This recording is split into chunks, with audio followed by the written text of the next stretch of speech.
negativa. E agora apresento para vocês aqui o PFC, o princípio fundamental da contagem. Que aí, veja, começa aí com uma árvore de possibilidades, né? Então veja esse exemplo aí. Veja, uma criança pode escolher uma entre duas balas, uma rosa e uma preta, e um entre 3 chicletes, um amarelo, um verde e um branco. Quantos conjuntos diferentes a criança pode ter? Professor, para que essas perguntas? Você pode muito bem se deparar com uma situação como essa dentro de outro contexto. Tá? Então vamos pensar aqui, vamos fazer isso aqui bem pausadamente. Olha só, aqui eu tenho as duas balas. Uma rosa, que eu estou chamando de R, e uma preta. Tranquilo? E eu percebo também que aqui também existe 3 opções de chiclete. Não é? Quais são essas opções? Um amarelo, que ele está chamando de A, um verde, que ele está chamando de V, e um branco, que ele está chamando de B. Certo? Então vamos definir quais são as escolhas. Essa criatura pode muito bem, né, escolher aí, vê só, uma bala rosa, certo? E um chiclete amarelo. E aí qual foi o tipo de escolha dele? RA, ou seja, uma bala rosa e um chiclete amarelo. Essa criatura também pode escolher uma bala rosa e um chiclete verde, como uma bala rosa e um chiclete branco. Mas aí veja, esgotou as possibilidades da bala rosa, ele vai para onde? Para a bala preta, né? E aí ele pode escolher uma bala preta, um chiclete amarelo. Uma bala preta, um chiclete verde. Uma bala preta, um chiclete branco. E aí, no fim das contas, ficou alguma escolha deixada de lado? Pelo que eu vi aqui, não. E quantas possibilidades nós tivemos aqui? 1, 2, 3, 4, 5, 6. 6 possibilidades.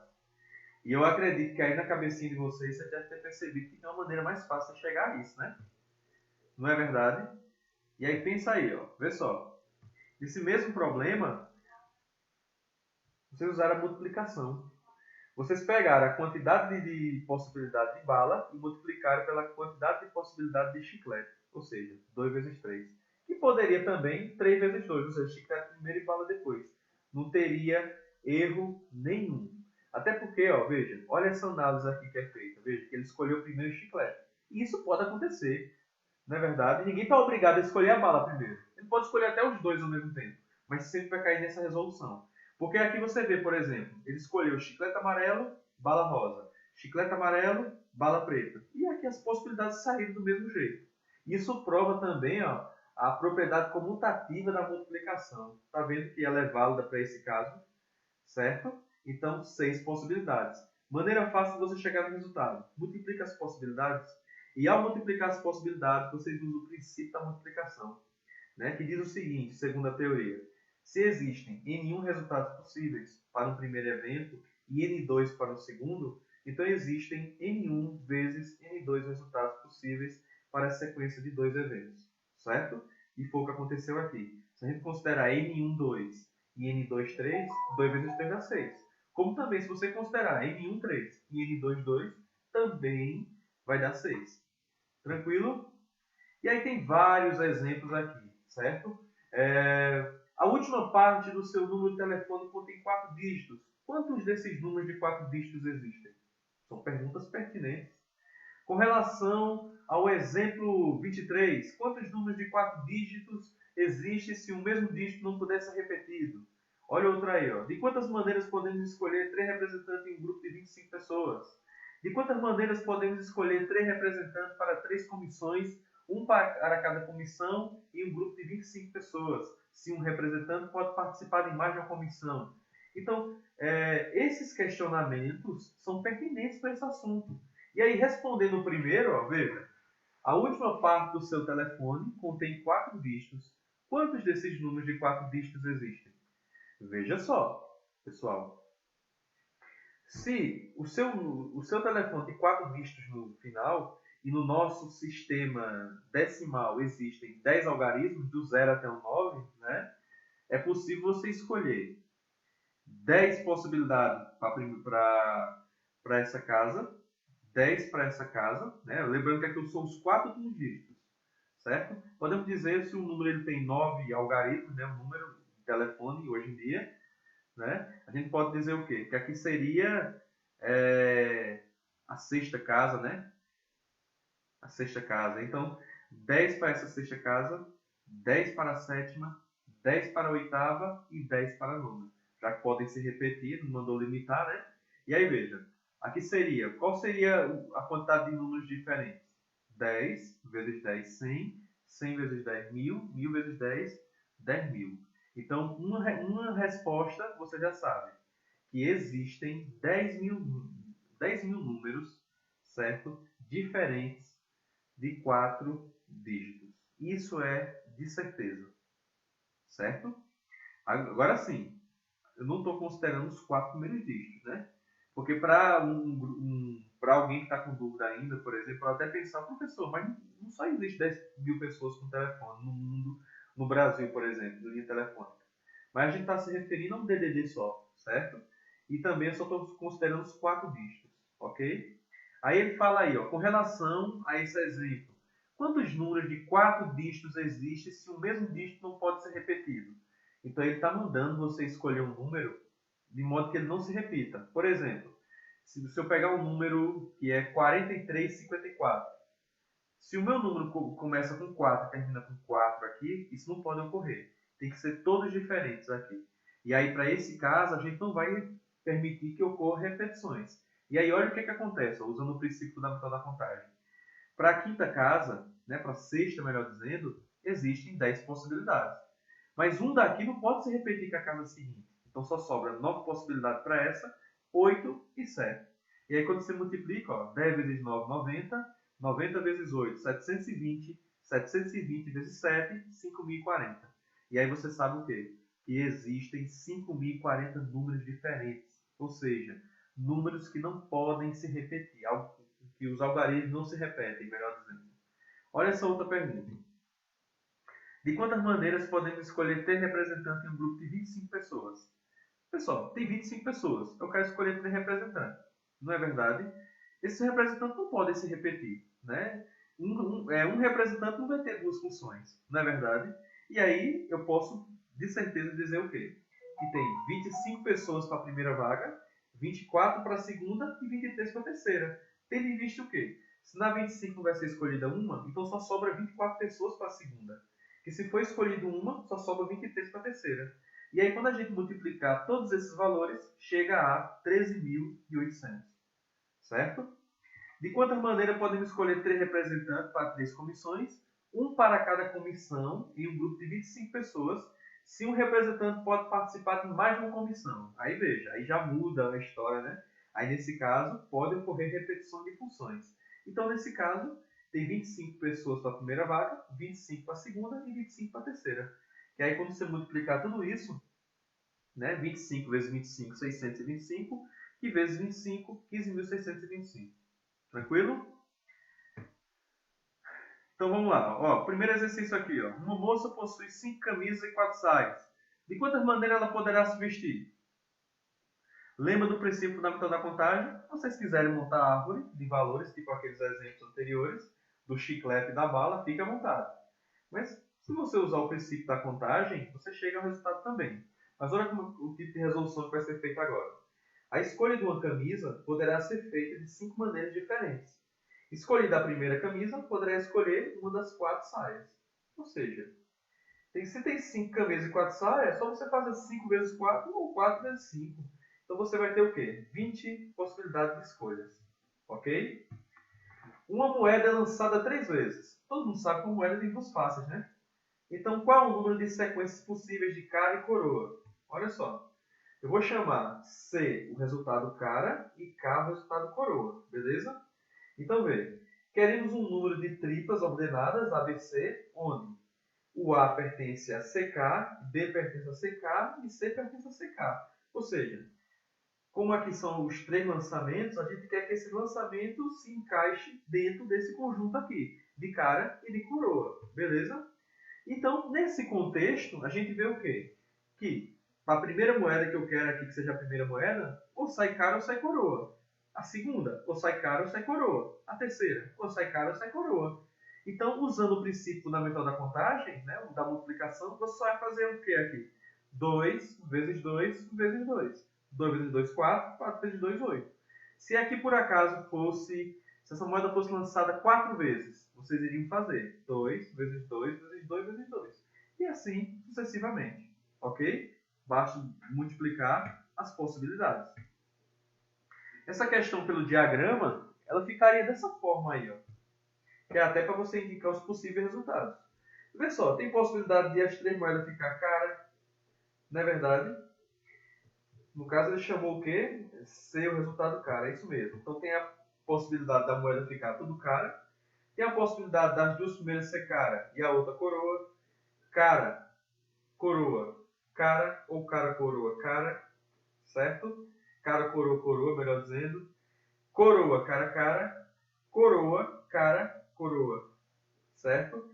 Coroa, cara, ó, coroa, coroa, coroa, ou coroa, coroa, cara. Então, são essas as possibilidades no lançamento dessas 3 moedas.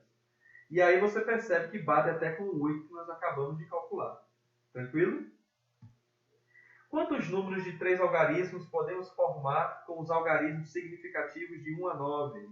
Veja que ele não fala em repetições. Então, se o número ele tem 3 algarismos, casa das centenas, das dezenas e das unidades, né? Então, você vai fazer 9 vezes 9 e vezes 9. 9 vezes 9, 81. 81 vezes 9, 729. Ok? E se fosse algarismos distintos? Comparando com os exemplos anteriores, vocês já sabem, né, que essa ideia de algarismo distinto é que não pode ocorrer repetições. Então, 9 para a casa das centenas, 8 para a casa das dezenas e 7 para a casa das unidades. 9 vezes 8, 72, e vezes 7, 504 números. Tranquilo? Quantos números de 4 algarismos distintos podemos formar no sistema de numeração decimal? Olha só, já falei anteriormente que no nosso sistema de numeração decimal existem 10 algarismos. Não é verdade? Como ele quer 4 algarismos, eu vou ter quem aqui? Ó? Unidade de milhar, centena, dezena e unidade simples. Né? Centena simples, dezena simples e unidade simples. E aí, veja, uma primeira consideração que eu quero fazer com vocês é que a primeira casa ela não pode começar por 0. Não é verdade? Então, a gente já exclui um algarismo daí. E aí só sobra 9. Veja que ele fala aqui distintos, certo? Então, eu tirei um algarismo daqui. Então, há a possibilidade de qualquer um aqui menos o 0 para a primeira casa, certo? E como ficaria a segunda casa? A segunda casa eu tenho que tirar mais um algarismo para não se repetir como foi colocado aqui no primeiro, que é diferente de 0, certo? Então, pela lógica, seria 8 aqui, na verdade, só que o 0 ainda não foi usado, então o 0 volta. Então aqui fica 9. 8 mais 1, 9, né? Então aqui fica 9, beleza? Para que o número que foi colocado aqui não se repita como dessa casa, aí diminui 1, aí fica 8. Como aqui vai ficar 7, certo? E aí multiplicando esses valores, 9 vezes 9, 81, né? 81 vezes 8 dá 648, e vezes 7, 4.536. Então é possível formar 4.536 números usando essa lógica de acordo com esse problema, certo? Em uma corrida de 6 carros, quantas são as possibilidades do primeiro, segundo e o terceiro lugar? E aí, veja, uma primeira coisa que a gente deve levantar em conta nesse tipo de problema é que não tem como a criatura ficar em primeiro e segundo lugar ao mesmo tempo, não é verdade? Então isso já nos dá a ideia de um problema com possibilidades distintas, né, com resultados distintos. E aí nesse contexto, ó, primeiro, segundo e terceiro lugar. Não são 6 carros? Quantos carros podem ocupar o primeiro lugar? 6. Quantos podem ocupar o segundo? 5, tá vendo? E quantos podem ocupar o terceiro? 4. Então você vai fazer 6 vezes 5, 30. 30 vezes 4, 120. Certo? Presta atenção nessa pergunta. Quantos são os divisores de 72? Olha só. Os divisores do 72, né, quando ele diz para achar os uma primeira coisa que você tem que fazer é fatorar esse 72 em base de números primos, certo? Quais são as menores pares que você, as menores bases que você pode chegar fatorando ele? 2 e 3, beleza? E como você não sabe os expoentes aqui, você chama de x e de y, tá? Aí quando você fatora esse 72, né, que você chega a esse valor, qual é a conclusão que você chega? Que ele é a mesma coisa que 2 elevado a 3 vezes 3 elevado a 2, beleza? Como aqui, presta atenção, como aqui no 2 apareceu 3, certo? Quais são os números que eu posso colocar aqui no 2? O 0, o 1, o 2 e o 3, ou seja, 4 elementos. Mas por que 4 se aqui tem 3? Porque o 0 ele vai caber aí em qualquer conjunto. Porque 2 elevado a 0 não é 1 e o 1 não é divisor de qualquer número? Entendeu? Por isso que esse 0 aqui entra. Porque se eu colocar o 0 aqui no lugar do 3, fica 2 elevado a 0 que dá 1. E 1 torna-se divisor de qualquer número. Então é 0, 1, 2 e 3. Do mesmo jeito acontece com o 3 aqui. Ó. Não está 3 ao quadrado? Como 1 é divisor de qualquer número, e se eu fizer 3 elevado a 0 dá 1, então eu coloco 0, 1 e 2. Certo? E aí, veja. No x nós tivemos 4 possibilidades e no y tivemos 3, não foi? E aí, multiplicando as possibilidades, você encontra o quê? 12. E 12 são os divisores desse número. O professor, não seria melhor eu simplesmente sair dividindo 12 não para encontrar? Olha, fica a seu critério. Se você for fazendo na mão manualmente, sem usar essa ideia que eu coloquei, você encontra também. Agora, é óbvio, né, que você vai demorar um pouquinho mais, mas também chega. Certo?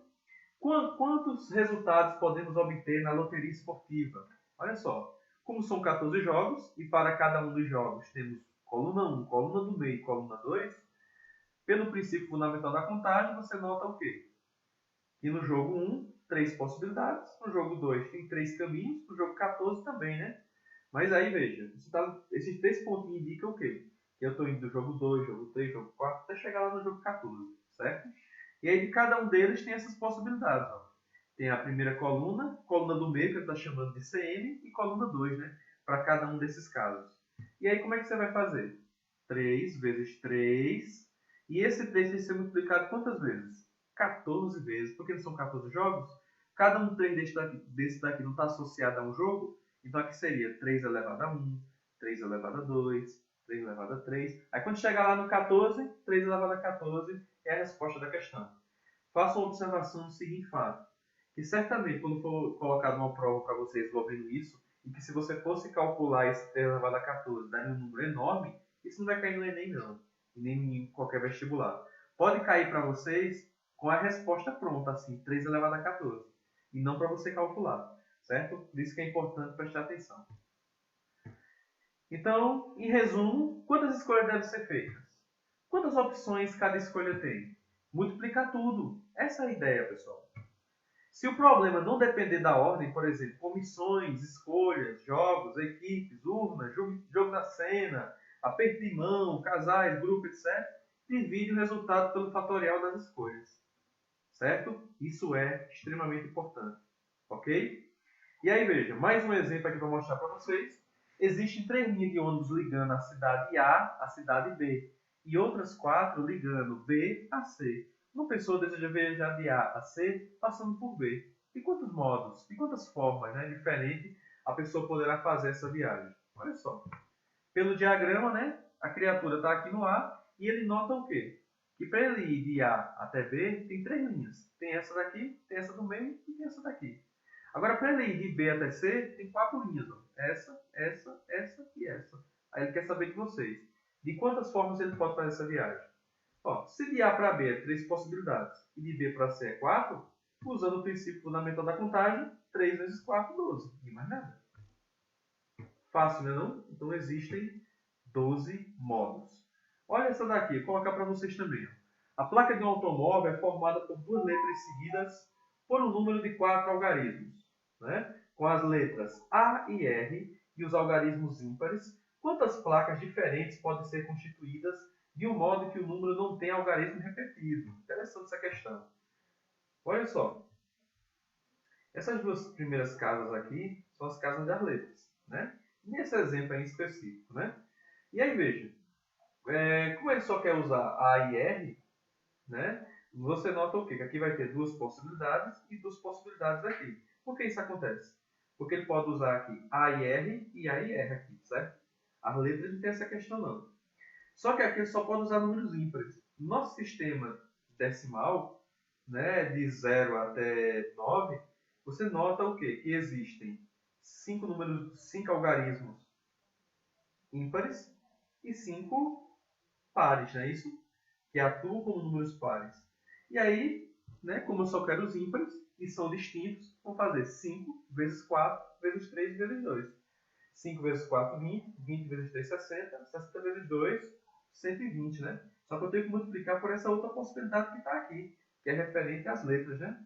2 vezes 2, 4. E aí, veja, no fim das contas, 4 vezes 120, 480, certo? Se vocês quiserem multiplicar assim, chega esse valor também, ó. 2 vezes 2, 4. 4 vezes 5, 20. 20 vezes 4, 80. 80 vezes 3, 240. E vezes 2, 480. Certo? Quantos números de 3 algarismos distintos podemos formar com os algarismos 2, 3, 4, 5 e 7? Veja que aí também é algarismo distinto. E eu só estou usando esses 5, e não todos da base decimal, certo? Não são 3 casas. Então, veja. Se é distinto, é 5 para a primeira casa, 4 para a segunda e 3 para a terceira, né? 5 vezes 4, 20. 20 vezes 3, 60. Então, a resposta possível é 60 números, ok? Eu vou dar uma pausa aqui agora, senão vai ficar muito extenso para vocês. E aí, veja, terminamos o princípio fundamental da contagem. Próxima aula, análise combinatória mesmo, com arranjo e com permutação. Então, façam a atividade que eu vou colocar. Forte abraço e até a próxima aula. Fique com Deus.